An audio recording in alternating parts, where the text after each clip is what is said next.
Jumpa kembali di MT Journey Life Story Inspiration of Life dengan tema orang pilihan Tuhan untuk menjadi alat Tuhan dengan tujuan mulia akan alami permasalahan dan penderitaan dalam proses memuliakannya dari kitab 2 Timotius pasal 2 ayat 1 sampai 13 dan kitab 2 Timotius pasal 2 ayat 19 sampai 26. Maksudnya maksud tema pagi ini. Jadi Tuhan akan menjadikan kita alat Tuhan itu kan dengan berbagai macam tujuan, teman. Kalau simpelnya di dalam kitab 2 Timotius pasal 2 ini gitu diceritakan ada tujuan yang mulia atau yang tujuan biasa-biasa aja, teman. Jadi kalau diibaratkan sebagai barang-barang di rumah tangga gitu, di rumah kita ya ada barang mungkin yang kita bisa bedakan sebagai perhiasan batu permata gitu ya, kita bandingkan dengan batu yang ada di taman gitu. Itu kan dua-duanya kan benda bentuknya batu, teman-teman. Tapi yang satu batu di taman, yang satu batu di permata. Nah, prosesnya kan pasti berbeda, teman-teman. Kalau cerita proses batu yang di taman itu kan mungkin prosesnya dari mulai kita ambil proses waktu yang jual batu itu gitu, yang ambil batu dari sungai mungkin gitu ya, dibersihin gitu, prosesnya begitu, dibersihin ya sudah dibawa ke kota, ya sudah ditata di dalam taman, ya paling prosesnya begitu, teman-teman. Tapi kalau kita bicara batu itu batu mulia gitu, batu yang butuh diproses lagi, ini kan butuh proses yang lebih lama. Penggaliannya mungkin bukan cuma diambil, tapi harus digali dulu dari kedalaman kesekian dalam gitu, diambil baru diproses dulu, dibentuk gitu ya. Jadi prosesnya lama tuh, nanti dibikin rangkanya gitu. Nah ini nih jadi beda, kembali lagi beda pemanfaatan kita sebagai manusia menjadi alat Tuhan itu Tuhan akan pakai sebagai untuk fungsi yang mana gitu. Tapi garis besarnya ya satu untuk fungsi yang alat Tuhan yang biasa-biasa aja, tapi ada lagi yang alat Tuhan yang memang untuk kemuliaan Tuhan lebih tinggi gitu. Nah ini yang diceritakan dalam kitab 2 Timotius pasal 2 itu seperti itu, teman-teman. Saya coba sebelum detail, saya coba bicarakan dulu dasar firman-nya aja dulu, teman-teman. Ini dari kitab 2 Timotius pasal 2, teman-teman. 2 Timotius pasal 2. Perikopnya judulnya untuk ayat 1 itu panggilan untuk ikut menderita. Perikopnya aja judulnya itu, teman-teman. Bagaimana diproses oleh Tuhan untuk menderita supaya bisa menjadi alat kemuliaan Tuhan gitu. Nah, sebab itu hai anakku, jadilah kuat oleh kasih karunia dalam firman Tuhannya, dalam melakukan firman Tuhannya gitu. Apa yang telah engkau dengar daripadaku di depan banyak saksi, percayakanlah itu kepada orang-orang yang dapat dipercayai, yang juga cakap mengajar orang lain.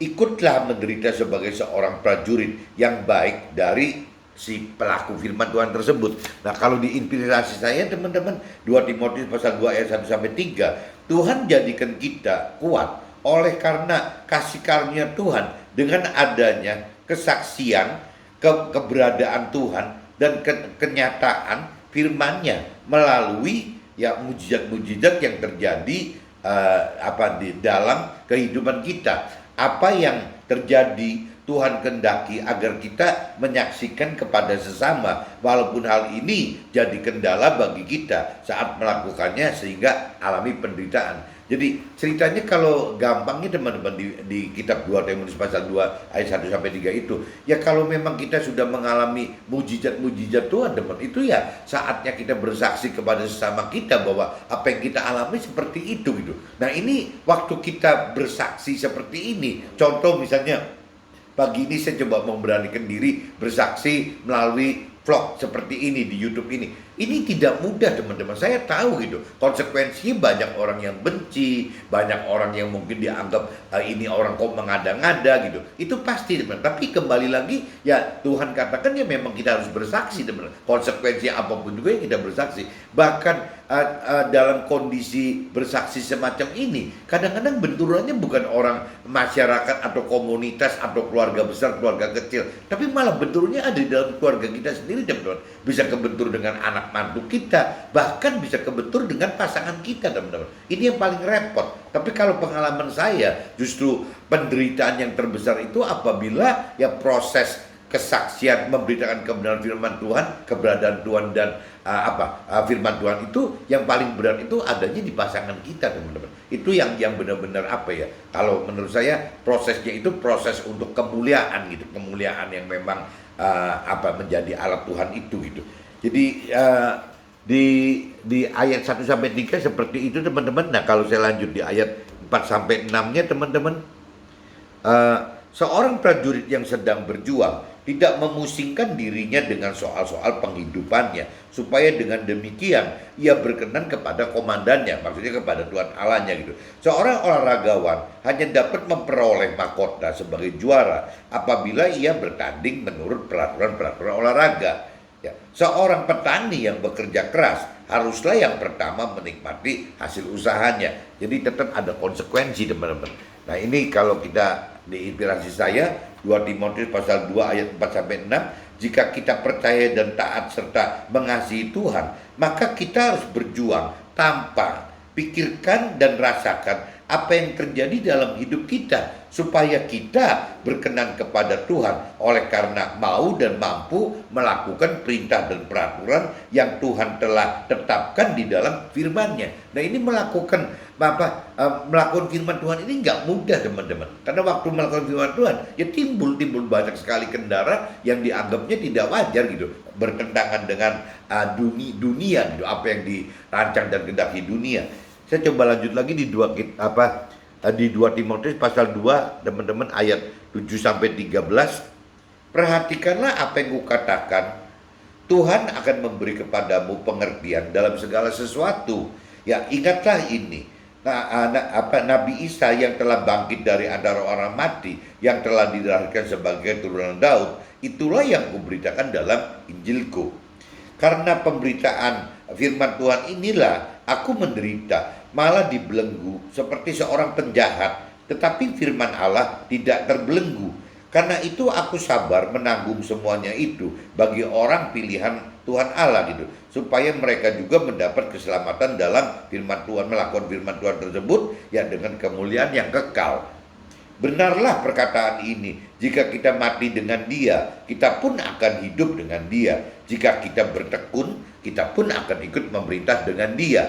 Jika kita menyangkal Dia, Dia pun akan menyangkal kita. Jika kita tidak setia, Tuhan tetap setia, karena Tuhan tidak dapat menyangkal dirinya. Bedanya cuma itu, teman. Tuhan itu setia sekali, kita bisa tidak setia, tapi Tuhan selalu setia gitu. Nah, ini kalau diinspirasi saya, teman-teman, ya di 2 Timotius pasal 2 ayat 7 sampai 13, hidupkanlah roh Tuhan, maka Tuhan akan memberi pengertian akan firman-Nya dan akan memberi kekuatan hadapi permasalahan serta penderitaan saat melakukan firman-Nya, supaya kita dapat menjadi pelaku firman dan sekaligus menjadi alat Tuhan dalam memberitakan melalui kesaksian hidup kita bersama roh Tuhan di dalam jalan firman Tuhan. Jadi kembali lagi, teman, kita, Tuhan inginkan sekali kita itu tidak cuma berhenti sebagai pelaku firman, tapi Tuhan pengen sekali kita juga menjadi pemberita kebenaran firman Tuhan kepada sesama, teman-teman. Jadi dua, teman, satu pelaku firman, tapi kedua yang memberikan kebenaran firman kepada sesama. Nah, ini otomatis kan kita harus menjadi alat Tuhan. Nah, alat Tuhan ini, teman-teman, yang ada tadi dikatakan bisa mulia, bisa jadi biasa-biasa aja. Ini yang nanti saya coba jelaskan di akhir sharing aja, teman-teman. Coba saya lanjut lagi di kitab 2 Timotius pasal 2 ayat 14 sampai 18, teman-teman. Judul perikopnya berubah. Nasihat dalam menghadapi pengajar yang sesat, itu judulnya itu. Ingatkanlah dan pesankanlah semuanya itu dengan sungguh-sungguh kepada mereka di hadapan Allah, agar jangan mereka bersilat kata, karena hal itu sama sekali tidak berguna, malah mengacaukan orang yang mendengarnya. Usahakanlah supaya engkau layak di hadapan Allah sebagai seorang pekerja yang tidak usah malu, yang berterus terang dan memberitakan perkataan kebenaran ini gitu, kebenaran itu. Tetapi hindarilah omongan yang kosong dan yang tak suci, yang hanya menambah kefasikan. Ya, perkataan mereka menjalar seperti penyakit kanker. Di antara mereka termasuk Himenius dan Filetus. yang telah menyimpang dari kebenaran dengan mengajarkan bahwa kebangkitan kita telah berlangsung dan dengan demikian merusak iman sebagian orang gitu.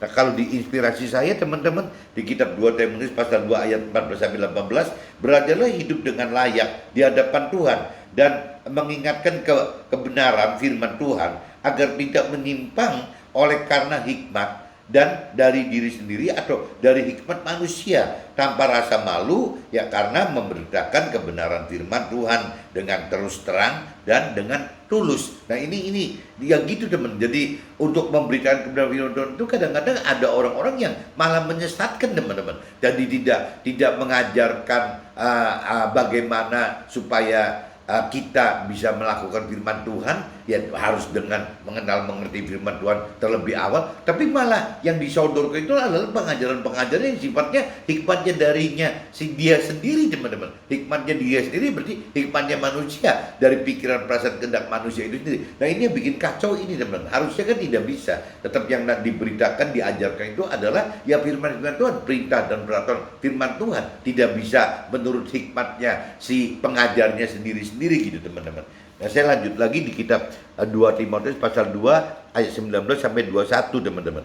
Tetapi dasar yang diletakkan Tuhan Allah itu teguh dan meterainya ialah Tuhan mengenal siapa kepunyaannya dan setiap orang yang menyebut nama Tuhan hendaklah meninggalkan kejahatan. Dalam rumah yang besar bukan hanya terdapat perabot dari emas dan perak, melainkan juga dari kayu dan tanah. Yang pertama dipakai untuk maksud yang mulia dan yang terakhir untuk maksud yang kurang mulia, yang biasa-biasa aja, yang standar gitu. Jika seorang menyucikan dirinya dari hal-hal yang jahat, ia akan menjadi perabot rumah untuk maksud yang mulia, yang ia dikuduskan itu, dipandang layak untuk dipakai tuannya dan disediakan untuk setiap pekerjaan yang mulia. Sebab itu jauhilah nafsu orang. Oh ini cukup berhenti di situ teman-teman. Jadi ceritanya ini cerita barang teman. Jadi bisa jadi barang yang mulia dan barang tidak mulia. Kalau di inspirasi saya teman-teman 2 Timotius pasal 2 ayat 19 sampai 21, ya Tuhan telah teguhkan serta meteraikan orang-orang pilihannya untuk jadi sesuatu yang mulia, sehingga Tuhan kuduskan dengan sucikan dari perbuatan jahat yang menyimpang dari perintah dan peraturan di dalam firman Tuhan gitu, ya agar layak dipakai sebagai alat Tuhan yang mulia. Nah ini beda teman-teman. Jadi orang pilihannya Tuhan itu ya akan alamin seperti itu teman-teman. Jadi benar-benar dipilih Tuhan untuk bisa dengan tujuan yang mulia gitu. Nah ini yang dibedakan Tuhan gitu dengan orang-orang yang dianggap biasa-biasa aja. Bahkan mungkin ada yang tidak terpilih gitu teman-teman. Nah saya coba lanjut lagi teman-teman di yang terakhirnya kitab 2 Timotius pasal 2 ayat 22 sampai 26 teman-teman. Sebab itu jauhilah nafsu orang muda, kejarlah keadilan, kesetiaan, kasih dan damai bersama-sama dengan mereka yang berseru kepada Tuhan dengan hati yang murni. Ya, hindarilah soal-soal yang dicari-cari, yang bodoh dan tidak layak. Engkau tahu bahwa soal-soal itu menimbulkan pertengkaran. Ya, sedangkan seorang hamba Tuhan tidak boleh bertengkar, tetapi harus ramah terhadap semua orang. Ia harus cakap, mengajar, sabar, dan dengan lemah lembut dapat menuntun orang yang suka melawan. Sebab mungkin Tuhan memberikan kesempatan kepada mereka untuk bertobat dan memimpin mereka sehingga mereka mengenal kebenaran. Dan dengan demikian mereka menjadi sadar kembali karena terlepas dari jerat iblis yang telah mengikat mereka pada kehendaknya gitu. Nah ini kalau di inspirasi saya teman-teman 2 Timotius pasal 2 ayat 22 sampai 26, menjadi orang pilihan Tuhan harus mau dan mampu lepaskan hal-hal duniawi yang selalu berujung pertengkaran gitu. Jadi kalau hal duniawi biasanya berujung pertengkaran teman. Orang pilihan Tuhan tidak boleh bertengkar dan harus ramah serta cakap mengajar dan sabar juga lemah lembut dapat menuntun orang yang suka melawan gitu ya, karena Tuhan beri kesempatan mereka bertobat untuk kenal akan kebenaran sehingga dapat lepas dari jeratan atau jebakan iblis yang mengikat mereka yang belum mengenal dan mengerti firman Tuhan. Nah ini kalau saya untuk saya pribadi teman-teman, saya membaca firman di kitab 2 Timotius pasal 2 ayat 1 sampai 26, teman. Ini terkesan, teman. Jadi apa ya? Kalau proses Tuhan itu kan awalnya kan dari kita pribadi dulu, teman. Bagaimana Tuhan ingin kita diproses menjadi pelaku firman gitu. Nah, waktu kita menjadi pelaku firman aja satu hal yang tidak mudah, teman-teman. Ya, waktu kita melakukan firman Tuhan berarti kita harus mengenal dan mengerti akan firman lebih dahulu gitu. Kita harus tahu janji-janji Tuhan dan kita harus tahu rancangan dan kehendak Tuhan. Nah, yang sulit, teman-teman, apa yang Tuhan rancang kehendaki itu ternyata bertolak belakang, berlawanan gitu ya untuk bicara rancangan dan kehendak duniawi gitu. Jadi kalau kita dengan pola-pola yang standar saja, duniawi saja, itu pasti kita akan tidak berani, teman-teman. Pada umumnya tidak berani untuk melakukan firman Tuhan tersebut gitu. Karena waktu kita melakukan firman Tuhan itu secara duniawi, secara di dunia kita hidup di dunia sekarang ini sangat merugikan, teman-teman. Karena yang Tuhan cari itu, yang Tuhan rancang kehendaki bukan apa yang orang duniawi ingin lakukan sekarang di dunia ini gitu. Bertolak belakang sekali gitu. Kalau orang duniawi akan mendapat penghargaan dari sesamanya gitu, dari keluarganya, dari pasangan hidupnya, dari anak mantu dan pasangan hidupnya gitu. Itu kan parameter orang dunia, orang berkeyakinan, bahkan orang berkeyakinan maksudnya orang yang mengaku bertuhan, mengaku mengenal Tuhan, tapi sebenarnya dia tidak mengenal pribadinya karena tidak mengenal firman Tuhan Allahnya. Kalau orang tidak mengenal firman Tuhan Allah, sama aja tidak mengenal Tuhan Allah, teman. Karena firman Tuhan Allah adalah Tuhan Allah. Jadi Tuhan Allah adalah firman Tuhan Allah. Jadi kalau tidak mengenal firman Tuhan Allah, ya tidak bisa disebut mengenal Tuhan Allah. Nah, orang dunia dan orang berkeyakinan ini, teman-teman, tetap dengan pola-pola pikir dan rasa dan kehendaki dari jiwanya, dari hikmatnya. Bagaimana untuk mencari target-target sukses duniawi. Jadi kalau parameternya sukses duniawi berarti itu yang benar, teman-teman. Dianggapnya seperti itu. Kalau bisa bahagia duniawi meskipun dengan kamuflase gitu, tetap itu yang dianggap yang benar. Selama kita bisa show force, bisa angkuh memenuhi kebutuhan nafsu-nafsu duniawi kita, entah kita membeli barang, entah kita menyumbang, entah kita segala macam gitu, ya itu dianggapnya satu kehebatan gitu. Nah, ini dunia ini menghendaki hal-hal seperti ini, teman-teman. Sedangkan dari sisi rancang kehendak Tuhan kan bukan begitu, teman-teman. Tuhan itu pengennya kita bagaimana masuk mendapatkan target keselamatan di akhirat. Di akhirat itu kan kalau kita bandingkan akhirat dengan dunia gitu, yang namanya akhirat dengan dunia ini kan dunia umur hidupnya bisa diukur 70-80 tahun kalau firman katakan, tapi kalau bicara umur di akhirat kan tidak bisa terukur, teman. Jadi bagaimana kita bisa membandingkan kita lebih senang uber target dunia gitu, sedangkan target akhirat ini dunia itu adalah hanya sebagian kecil gitu daripada si target duniawi tadi. Nah, Tuhan kan tahu itu, teman-teman. Makanya Tuhan tidak pernah menargetkan, merencanakan, mengendaki kita itu hanya bicara sukses duniawi yang fana itu, yang sementara itu, yang sangat kecil sekali sangat sebentar gitu, yang dibanding dengan keselamatan kekal yang di akhirat yang kekal tadi gitu. Nah, ini perbedaannya timbulnya di situ, teman.